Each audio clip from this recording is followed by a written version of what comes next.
my name is Sheryl, and this is my husband, Otis, and we're the McHenrys, coming to you from Haskell, Oklahoma.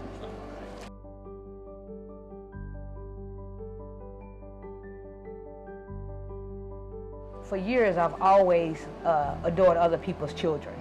They're always at my house with my kids. And I just had this Mother Nature, sort of like the mother on the block sort of spirit. And I've always wanted to be a foster parent. So my children, my oldest, he'd always tell me, he said, Mom, there's always kids over here. Why don't you just do foster care? What's the problem? I said, well, you know, I'm thinking about it. So years went by, and then I've talked to my husband here, and he said, well, we can do it.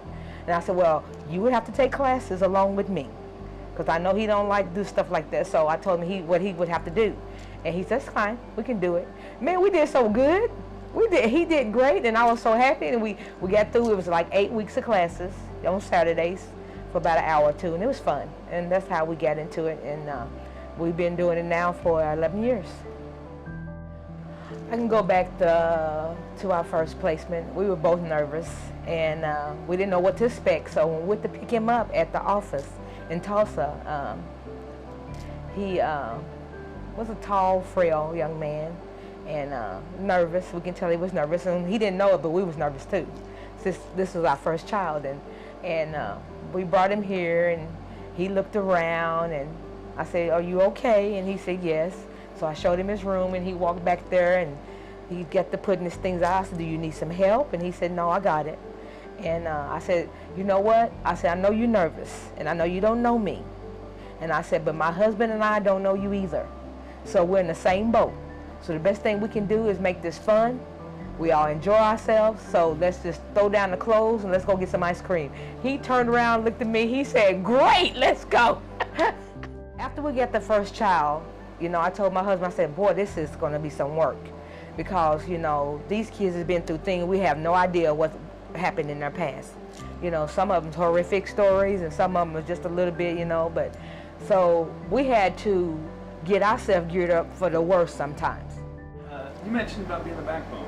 Can you describe that? What does that mean? Being a backbone is like you have structure, and once you get that structure in your house, you gotta keep that structure. You can't change your rule, because different kids come here, you gotta treat everybody equal. You know, and just like these kids, we treat them just like they our own. And we never try to, we always tell them, we ain't trying to take your mom or daddy's spot. We just here for support. And a lot of kids object, and a lot of kids accept. And a lot of kids like that structure, because they never had it before. And once you get that structure and show you we care about them, that's when you start gaining trust and love in each one. This young man that we're getting ready to adopt now, that we're in the process of adopting, he's the youngest child we've had.